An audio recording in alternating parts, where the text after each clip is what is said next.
Private పాఠశాలలో విద్యా హక్కు చట్టాన్ని అమలు చేయకుండా కూటమి ప్రభుత్వం నిర్లక్ష్యం చేస్తుందంటూ విద్యార్థుల తల్లిదండ్రులు విద్యార్థి సంఘాలు ఆందోళన చేశారు. కర్నూలు నగరంలో చిత్తరి వీధిలోనే కేశవరెడ్డి పాఠశాలలో విద్యా హక్కు చట్టాన్ని అమలు చేయకుండా నిర్లక్ష్యంగా వ్యవహరించారని తల్లిదండ్రులు విద్యార్థి సంఘాలు నాయకులు మండిపడుతున్నారు. సీట్లు కేటాయించకుండా పిల్లలను వెనక్కి పంపుతున్నారని యాజమాన్యంపై తల్లిదండ్రులు మండిపడ్డారు. మొదట విద్యార్థులు స్కూల్ ఫీజు బుక్స్ తీసుకున్న తర్వాత పిల్లలను వెనక్కు తీసుకోవాలని వారు చెబుతున్నారని తెలిపారు. పేద విద్యార్థులకు విద్యా హక్కు చట్టం ప్రకారం విద్యను అందించాల్సిన ప్రైవేట్ పాఠశాలలు కూటమి ప్రభుత్వం నిర్లక్ష్యం చేస్తూ విద్యను వ్యాపారంగా మారుస్తున్నారని వారు మండిపడ్డారు.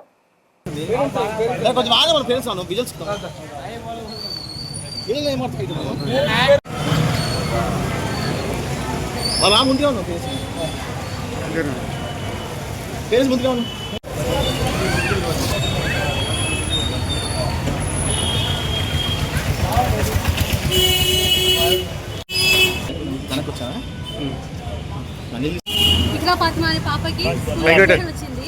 మేము ఆన్ టైం మాకు రిపోర్ట్ 7-6 జూన్ లోపల మాకు అడ్మిట్ కావాలి మీరు, లేకపోతే క్యాన్సిల్ అయ్యిందని మెసేజ్ వచ్చింది కేశవరెడ్డి స్కూల్లో. మేము అలాగే ఆన్ టైంలోనే రిపోర్ట్ చేసాము. వాళ్ళు మన దగ్గర నుంచి కావాల్సిన డాక్యుమెంట్స్ మొత్తం తీసుకున్నారు. ఇప్పుడు ఏమంటారమ్మా? ఏదో కోడ్ రావాలంటే మీ పాపకి గైడెన్స్ కోడ్ రావాలంటే మీరు 3,500 పే చేయమని చెప్పారు. సరే అని పే చేసాము.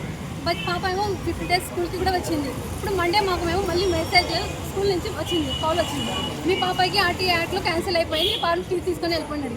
ఎలా క్యాన్సిల్ అయ్యింది, మీరు అప్లై చేయలేదా ఏంటి అని ఇలా క్వశ్చన్ చేసాం. మాకైతే చేసాం, మేము ప్రాసెస్ ఏం చేయాలో ఆ మొత్తం ప్రాసెస్ మేము చేసాము, మీరు వెళ్ళి డిఓ ఆఫీస్కి మాట్లాడుతుంది. సరే అని ఈరోజు ఆ రోజే మండేనే సీఎంఓ సార్ కోసం వచ్చాం, వెళ్ళాం మేము ఆఫీస్కి, కలెక్టర్ ఆఫీస్కి వెళ్తే అక్కడ సీఎంఓ సార్ కంప్లైంట్ పాప. సర్లే మా పాపకి సెకండ్ డే మేము లిటిల్ స్కూల్లో స్కూల్లో వచ్చింది మెసేజ్. సరే అని ఆ మెసేజ్ తీసుకొని ఆ స్కూల్కి వెళ్ళాం.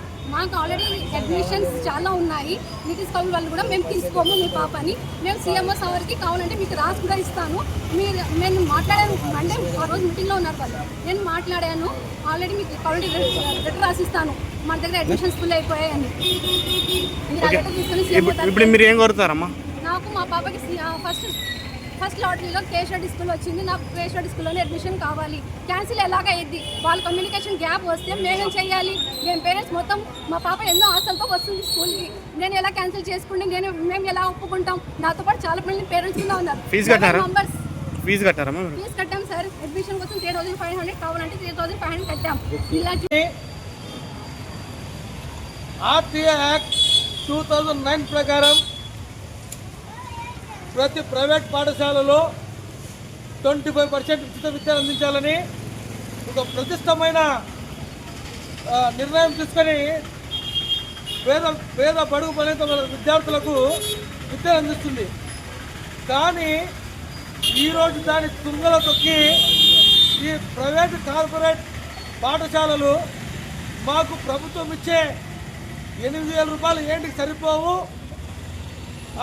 పేద విద్యార్థులను తీసుకుంటే మా బిల్డింగ్లకు రెంట్లు కట్టుకోలేము, మేము మా స్కూళ్ళను నడుపుకోలేము, మేము వేలకు వేలు ఫీజులు పెట్టి నడుపుతున్నాము, మా సీట్లు వద్దని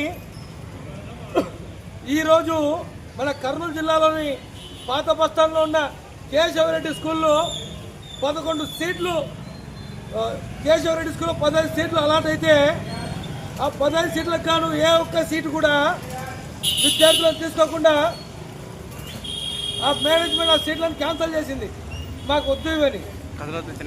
ఈరోజు ఆ సీట్లు కేటాయించిన విద్యార్థుల తల్లిదండ్రులతో 6,000 రూపాయలు బుక్స్ ఫీజు కట్టించుకొని, అలాగే 3,500 ఫీజు కట్టించుకొని ఒక 10-15 రోజులు స్కూల్కి వచ్చిన తర్వాత మాకు ఈ ఫీజు సరిపోదని ఆ సీట్లను క్యాన్సిల్ చేస్తారు. మీతో మాట్లాడుతూనే ఏదో తప్పించుకోవడానికి కబుర్లు చెప్తారు. ఇదే విధంగా ఎంతోమంది విద్యార్థుల భవిష్యత్తుతో ఈరోజు ఈ ప్రైవేట్ కార్పొరేట్ స్కూళ్ళు ఎంతోమంది విద్యార్థుల భవిష్యత్తు ఆడుకుంటున్నాయి. ఇలాంటి స్కూళ్ళ మీద తక్షణమే చర్యలు తీసుకొని ఇలాంటి స్కూళ్ళను సీజ్ చేయాలి. ఈరోజు ఇదే కేశవరెడ్డి కార్పొరేట్ స్కూల్లో సెంట్రల్ బుక్ అని ఒక షాప్ పెట్టి బుక్కులు అమ్ముతారు. 6,500 రూపాయలు అంట.